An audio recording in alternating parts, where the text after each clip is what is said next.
Hello everyone, it's May. So we're doing pattern plans and fabric for May.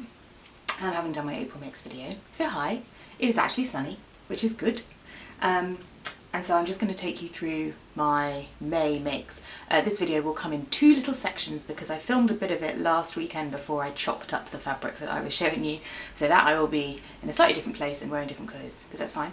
And then the rest of it I'm going to do now.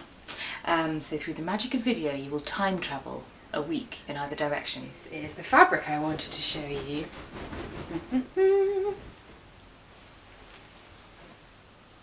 Isn't it lovely?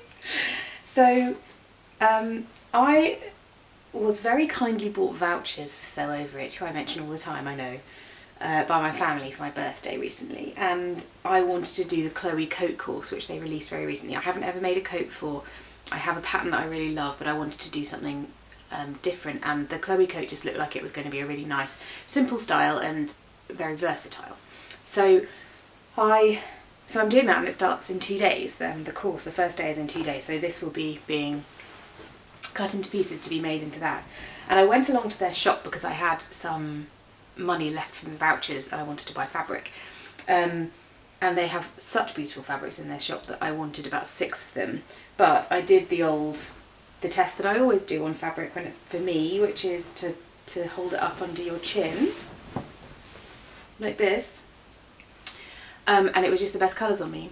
It's this lovely golden mustard colour, and then it's got coral pink, greens, this sort of cornflower blue in it. And they're very autumnal colours, which are exactly my colour palette, so it will go with loads of things. I'm just really looking forward to wearing it out in the spring because, I mean, why would that not make you happy? So yes, this is, you can see it's got a lovely weight to it. It's quite heavy, it's quite thick, and it's a viscose linen mix.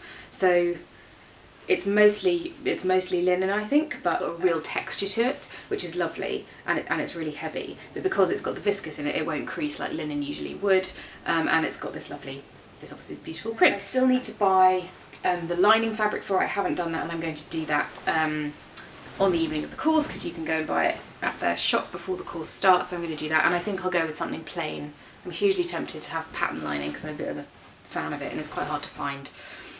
But I think with this fabric on the outside, it might get a little busy. So yes, I will let you know how that one goes, and by the end of May I will have made the coat, so it should feature in my end of May videos.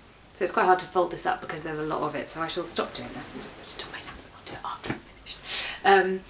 Yeah, so I should have a Chloe coat by the end of this, which I'm really excited about. I've not done a sewing class for years. Have I ever done a sewing class to make clothes? I don't know if I have. So this will be my first one. So I'm sure I'll learn loads, and I'll let you know how it goes as I film along. But yes, so this is fabric number 1, project number 1, Chloe coat for me. I'm excited. Today I am wearing my what was named the Paris dress because I wore it in Paris. This is a mashup of the Anna by Hand London Anna bodice and the Sew Over It tulip skirt, which you won't be able to see because I'm sitting down and I'm not going to stand up because it's going to mess up the pattern angles. But there's another little video of me making it on the channel, so if you want to see it, there's a proper photo on there, which is a real favourite. It's lovely. It's made of, this is a sort of, like almost a quite loose weave. It's almost like a linen, but I think it must be a linen mix.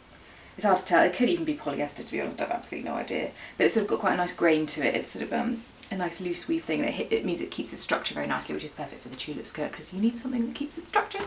So yes, that's what I'm wearing. Oh yes, and then I'm wearing these bad boys, which are my favourite shoes. They are so uncomfortable to wear, it's ridiculous. I'm telling myself I'm still breaking them in. That may never happen. But yeah, these I bought in the Debenham sale. I think they were like £17. Bargain. But they're Revell. They're bright yellow. Bright yellow shoes, as Callum Moran says, go with everything. And she is right. So yeah, so I'm wearing with that. So I'm a bit dressed up today, but I'm going to work, so that's probably why. Right, fabric. So I went on a little trip to Walthamstow Market this month. In fact, I went last weekend with a load of other sewing people. It was really fun. It was lovely to meet lots of people. I've got a really watery eye today. Don't know why. I probably jabbed myself in the eye with a mascara wand. I went on Saturday and did proper shopping. I've not done proper shopping, I realised, for a really long time. Like the shopping where, you know, you go into lots and lots of shops in a row and it's slightly exhausting. Because I make my clothes now, I don't really go into shops. Like I haven't been into a shop to buy something for ages. So it was a bit of a overwhelming experience. So I had to sit down and have a cup of tea at the end because it was rather, yeah, you get fabric blindness pretty quickly. But I did find exactly what I wanted, which is great. I went in with a plan because going to places like Walthamstow Market and Goldhawk Road where there are hundreds of fabric shops, well, hundreds, there are 20, you really do need a plan or you will end up buying everything. So the first thing, I wanted a fabric for my BV sew-along dress, the toile that I showed at the end of the last film. And I knew I wanted something plain, and I knew I wanted, it has to be woven. I probably would work with a knit, but I think it might look a bit weird. So it needed to be a woven fabric, but I wanted something with some drape and lightness to it. I didn't want anything too structured, just to see how it would work. And I found this, which is covered in glitter, because on the shop floor, I think they just had, it was one of those shops where there were quite a lot of spangly fabrics, lots of sequins and things. But in the corner, this is from Saeeds in Walthamstow. So if you want to go, they've got a lovely range. This is their Italian crepe, and it's lovely. I'll show you the, so it's just plain red, obviously, and it's a sort of rust, it's edging on a rusty red, which is exactly what I wanted. It's probably a little bit more red than I was intending, but it's hard to find the colour I had in my brain. So yes, this is it, and it's got this it's got lovely drape to it, as you can see. It's very fine, it's so soft. I just want to stroke it. And it's covered in glitter. And I just think it will look gorgeous, that dress, in a really, like a perfectly simple, I mean, I'm going to have to sew it together incredibly well because there is nowhere to hide with this fabric. It's going to show up every mistake I make. So let's hope I don't make any. Incidentally, that one is still quite slow. I've not actually even made the second toile yet because I've been doing a load of other stuff, so it might take a little while. But hopefully I'll get this done this month. Got an event at the very end of the month that I think I might wear it to. It's my mum and stepdad's 10th wedding anniversary, and they're very kindly having a lovely party over in Gloucester, the Cotswolds, somewhere like that. I should find out where it is before I go. So I was going to make the dress so I can wear it for that. So there you are, I've now committed on camera. But yes, Italian crepe. And usually that would cost, I've looked a lot for crepe because it's one of the things that I think might become one of my favourite fabrics. I've never actually worked with it before, so I may regret saying that. I have a feeling this might be a bit of an interesting one. I think it'll be alright. It's very fine, but because it's got that crepe grain, I don't think it's going to slip about too much. It might slip about too much. We'll see. Anyway, yes, usually if you go online and find crepe, it's about £15 a metre. It is pricey stuff. This was £6.